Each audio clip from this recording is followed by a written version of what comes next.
Podcast. Here we go. Another week has begun. A daily show where I discuss news, nonsense, and my personal adventures each and every day of the work week from the Baldwin Ace Hardware Fear Bunker Studio. Baldwin Ace Hardware, a beacon of DIY awesomeness in the Northland. So glad you are here. Got all your fingers and toes. Doing okay? You had a good weekend, I hope. Certainly do. Hopefully we're getting to the point where we're starting to turn the corner. They made a big announcement locally. I guess it different depending on where you live. The announcement on the news: Sunday is the first time that the sun will be setting after 6 p.m. in quite some time. Reason to celebrate. Oh my gosh. So there's going to be some changes up north at Fear Bunker North. The way this lays out is Charity Scam Mike, my beloved stepsister / sister's husband, technically my brother-in-law, or maybe not technically, but I just love him to pieces. He's one of my favorite people on the entire planet. Decades ago, Mike's dad, his name is Tom, purchased a piece of property with a nice log cabin on it, like a mile and a half away from Fear Bunker North. Okay, the idea was, okay, he's got his place, Mr. Mike's dad, and we've got ours, and we can, go back and forth, and oh my God, now we can all be together. Because in the old day, we would all just kind of like plop down in tents at Fear Bunker North. And my dad would stay in the old trailer. Well, as time would pass, obviously, I bought that property off of my dad. And, everything else stayed the same. But then the other day, the big announcement, Charity Scam Mike's dad said, I'm selling the place. And there's a whole litany of reasons behind it that I won't get into, but all I can tell you is that Charity Scam Mike was crushed because this is like his happy place.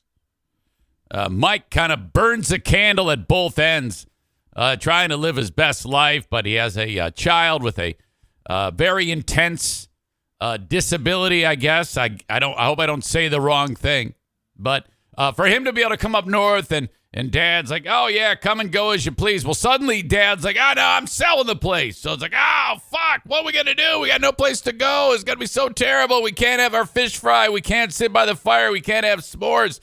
So then after some warring between Charity Scam Mike and his pops, Mike finally threw his hands in the air and said, fuck it, I'm not even worried about it. I don't even care. We'll figure it out. So then this is an example of lemons lemonade. Mike has a pal that also very, very close to him. He says, well, I got this motorhome. You can borrow it whenever you want. Give me a couple $100. You take it whenever you want to go up north. And then I said, yeah, and you can bring that thing up to my place. And so now we've got about 4 or 5 units. Campers, fifth wheels, people that people stay in. And so the idea now, and my dad and Joanne had been staying at the cabin that's now being sold. They wanted to stay there in a little more comfort. So I'm like, well, no, you're coming back to the old trailer. So we're going to put these two in the old trailer. That's fine. We'll work that out. And then now we have to modify Fear Bunker North so that it is like a campground. You know how like when you go to like an RV park or whatever, and in between the lots, there's like this post sticking out of the ground with like you can plug power in and shit like that? Well, I have to install all that because otherwise everybody's going to have like 100-foot fucking cords to go from their camper to the power box. So we got to do some modification on this deal. And, but that kind of, I was just putting my ducks in a row on that with my sister slash stepsister Sue, her husband Jim is an electrician or some guru on electricity. Yeah, he knows everything there is to know about electricity. So this place is gonna look like a RV park, a poverty RV park, but still an RV park.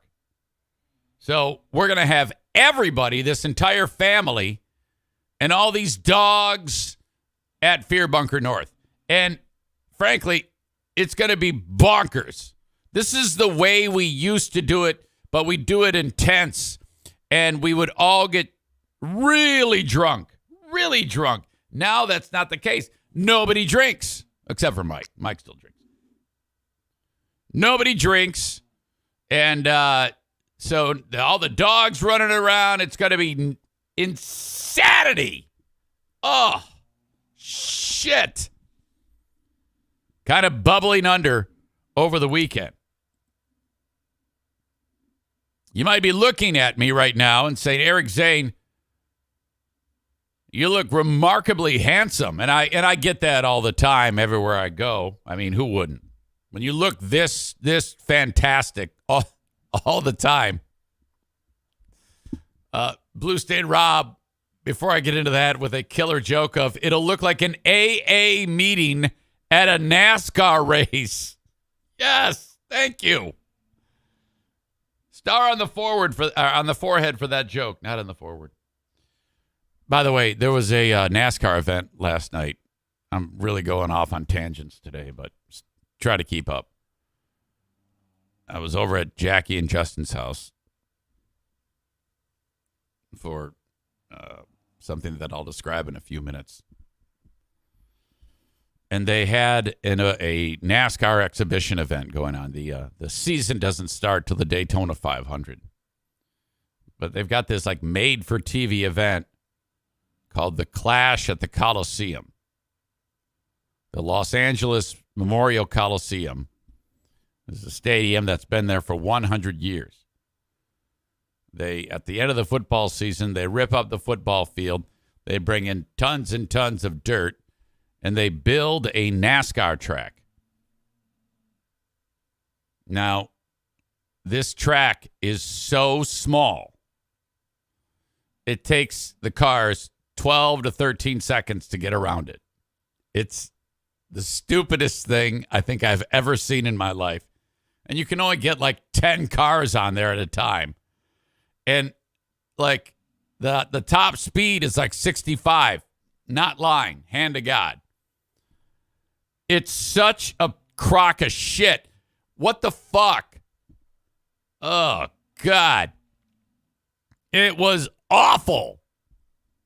The Clash at the Coliseum. Like, here we go. The start of the 50-lap race. And then, like, 45 seconds later, the race is over. Oh, my God. It was like a parking lot. All right, where was my brain before I started to digress massively? Okay, so last night, I'm like, okay, I need a massive trim. I got to give myself a haircut, and this is going to take some time.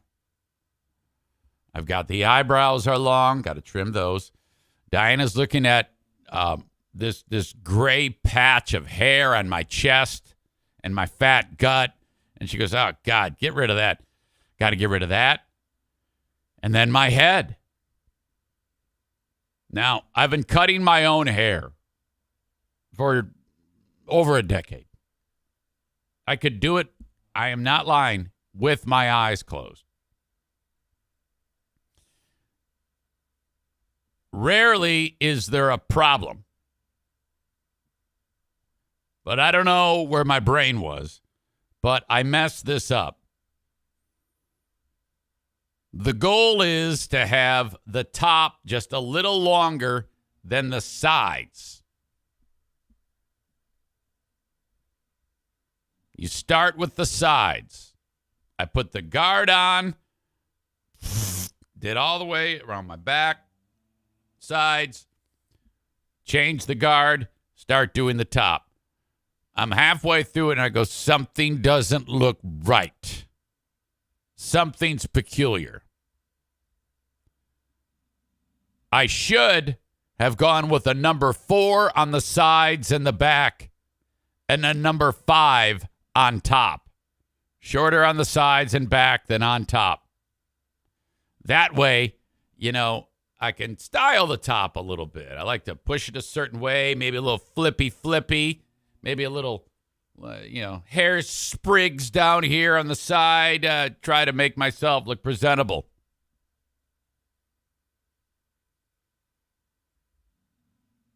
Again, 4 on the sides, 5 on top. What did I do? 5 on the sides, 4 on top. Absolutely 100% backwards. So I'm like, shit. So then I finished the top at 4. Now I got to go to the sides and go 3. So I did that. Not exact. It's fine. It's just not exactly what I wanted. Knowing me, I'm lucky I even noticed, frankly. I was a little tired. That would have been ridiculous. Not like it would have mattered, I'm getting more than one comment. Bald shaved is the best. Yeah, but that's from losers who lost all their hair. I'm not losing my hair. And if I was, it's not like you. I mean, I might lose a little from the sides here, but I've got a full head. Just because you schmucks lost your hair at honestly, you probably only had a full head of hair for about 9 months because, it took a while for your hair to grow in when you were a little kid. And then once you got it, you started to lose it by, maybe a year at most after it all fell, and then it started to fall out. So then it all falls out of your head. So you just say, all right, I'm just gonna go with it and shave it off. And that's a good thing. I agree with that. You should absolutely, because it looks ridiculous when you try to hide it. There's some theories that I will be bald. That is ridiculous. My mother and my father and my grandparents all had full heads of hair. If you look at my father and my mother, massive hair all the way to the end for my mother, not thinning at all. My dad, absolutely luxurious hair. You guys just like to look gross. This is your goal when you shave your head. Okay, I'm already have the most unattractive head of hair, so I might as well just eliminate it and get out ahead of it. I actually applaud that. You're saving the world from looking at your disgusting receding hairline. Blue State Rob says we need the play-by-play description on how you shave your nuts again. I don't know if we need that, Rob. I don't know if that is actually needed. That might be some type of overstatement, to be sure. All right. I got to quit looking at the comments because, again, the only way the show works is more of me and less of you if you want it to be enjoyable. Rest in peace, Eris Hampers. Grand Rapids radio legend. Eris has passed away, according to an article posted by Scott Winters, another longtime name in the history of Grand Rapids radio. There's some pictures of Eris, different periods of his career. Eris here with the long hair in front of like a old school radio board, the knobs. That was probably taken sometime in the 70s at WLAV. Eris hosting something, holding the microphone here, and here Eris is shortly after he had lost his voice. Cancer had robbed him of his voice. I found that out the hard way. I was not aware that it had happened to Eris, and I reached out to him. shortly after starting this podcast. Occasionally, I would have guests on, especially right after I started the podcast. Eris was an acquaintance of mine, but I wouldn't say we. Here's my first Here's my introduction to Eris Hampers. I was at a Waylon concert. I'll never forget this. And Waylon performed, and then I see Eris, and I go, oh, wow, this is radio royalty. I'm going to go up to him and introduce myself. So I did, and we hit it off. It was a pleasant conversation. I was a little concerned that he would be like aloof because he just had a look about him, but I couldn't have been more wrong. He's very, very sweet and kind, and we're just shooting the shit. This is before I got fired from Free Beer and Hot Wings, which might be. I'll get to that in a second. Anyway, and then as him and I are having a little one-on-one time talking, I feel a presence to my right. This nice lady by the name of Stacy, who I haven't seen in some time, but friend of the band. And I kind of look at her, and I'm like, hey, how you doing? And she goes, we've got a problem. I go, okay, what's up? And she goes, yeah, excuse me, Diana's sick. I go, Diana's sick? Yeah, she's throwing up. And I'm like, oh, well, fuck. I know what that means.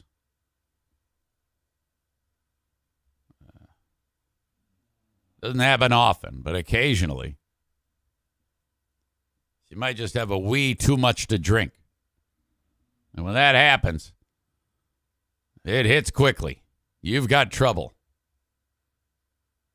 So I go, hey, Eris, it was great talking with you. And he kind of smirks, said, see that picture of him holding the microphone to his face?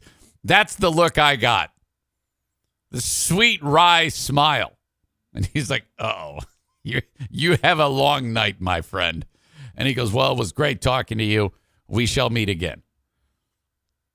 Okay, I wander backstage. And Phil from Waylon is there. Well, the whole band's there. And a couple of the girls are holding her hair back as she's barfing in a garbage can. I go, hi, honey. And she goes, it was the pizza. It was the pizza. I go, oh, yeah? What happened to the pizza? It was greasy. Oh, yes, what pizza is. You know, the oils from the cheese, it comes with the territory. I think we can go home. Maybe not. I feel good. I'm fine. Maybe we should go home or we should stay. I go, well, that's a lot. That's a lot. Let's just head out, you know. Get your coat on here, and I'll take that plastic garbage bag full of puke. We'll just deposit that in the dumpster, and let's get you home, okay? Oh, man. I don't know what happened. I was doing fine. I just talking. And the next thing you know, I had to throw up. I just leaned over. Ah! Oh, my God. Yeah, it must be the flu. I'm so sorry that happened to you, honey. That's okay. I had a good time. Okay, let's get you and Betty by there. Why is your bed spinning? And she gets up, runs back, and then pukes again. Oh, my God. Scott Winters wrote a nice article. Scott had probably more of a relationship than I did, or at least knew him more than I did. Talks a lot about this dude. That's Eris with Allison Hart, who also passed away. These folks come from an era on the radio where you had 3 channels on the TV and you had the radio. That's the only type of influx of pop culture that you would get. No phones, no computers, nothing like that. So your TV news people were a big deal, like if you can picture Ron Burgundy. And the radio people were as equally important to the culture. And radio stations, the different air shifts that took place, these were gigantic celebrities. Gone is that era where you have full staffs of stars that just like, oh my God, you meet these people. Like where I grew up, it was the same thing as here in, I grew up in Detroit. So when I turned on the radio, these names were very, very influential people. And nowadays, radio stations really don't even have staffs. They're all just like voice tracked from out of town and nothing is live. That's just the way it is.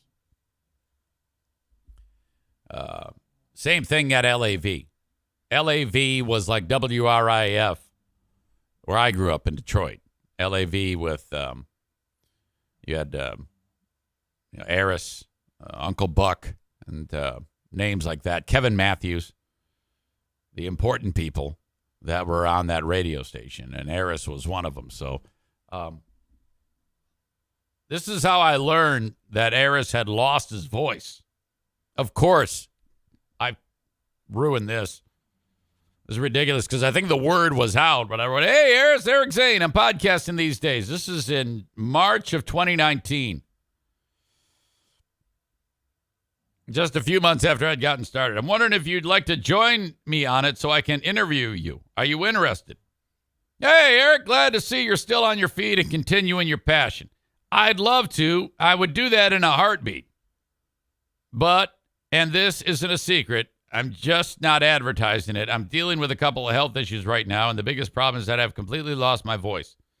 It started a couple years ago, so I ignored it, but now it's serious. 2 visits to my ear, nose, throat, and a CAT scan later, and he's a bit baffled. But he thinks, and I think he's right, that I have a blockage in my windpipe. Turns out cancerous. So I have an appointment with a lung specialist, which unfortunately is still a freaking month or so away. Until then, I have to stay close to home because I cannot talk. My lifetime of heavy smoking has caught up with me. I turned 70 in May. Ugh. Comes to the territory. So once we hope we figure out what's going on, I will get back to you. It sounds like fun, and I'm more than willing. I don't know much till mid-May or so, but you will hear from me. Many thanks for the opportunity. He ended up losing his ability to speak. But it seemed like he's always been upbeat because I would reach out to him from time to time and say hello. And we would share correspondence that I'm looking at right now. I said hello to him just before the new year. And he did respond on New Year's Day. Hey, Eric, I'm still battling some health issues, but I'm still here, damn it. Nice to hear from you. Hope you are doing well. Here's a happy and healthy 2023. Rest in peace, Eris Hampers. Terribly sad. And so people who are of age, Eris. Just an outstanding, incredible voice. And a lot of people are probably very, very sad at that. Adam, who knows, says Scott and Eris worked at KOQ at the same point together. Same time at one point. All right. So that just popped as I was getting ready to do this show. It's terribly sad. Rest in peace, Eris. Absolutely legendary. Okay, ladies and gentlemen. Doing the show on Twitch each and every morning, uninterrupted. If you're on Facebook, Twitter, YouTube, I'm going to send you on your way. If you can, though, download the Twitch app. Just search Twitch in the App Store. Download it, and then once you do, hit the little magnifying glass at the bottom there, and all one word, Eric Zane Live. Put that there. My spot on Twitch will show up. Hit follow. Now you're done with Facebook, Twitter, and YouTube. You don't need to worry about that. Because Facebook, Twitter, and YouTube, I only give you a portion of the live show, free podcast every day. I do that so that I can encourage you to go to Twitch and have it. Once you hit follow every time I go live, it will let you know. If you can, subscribe for free with Amazon Prime. When you're subscribed, you don't get any commercials during the show. You can also pay a few bucks to take advantage of that. That's up to you. If not, no problem. Just get it free and live with the ads. All right. If you do decide to subscribe via Amazon Prime or throw in a few bucks at it, you have to do that every month, like manually, which is weird. I don't know why they don't just have it renew automatically. But anyway, that's the way it is. So there you go. You can also download the audio podcast wherever you download shows, including on iHeart, Apple Podcasts, Spotify, all of them. Just search Eric Zane Show wherever you download shows and listen to it on demand. Send me an email if you want to chat. Correspondence, always love to hear from people. Eric at ericzaneshow.com. But I will now send you all on your way, I think. Will I? Yes. All right. Have a good one if you're on Facebook, Twitter, and YouTube. Have a great day. I'll talk to you tomorrow.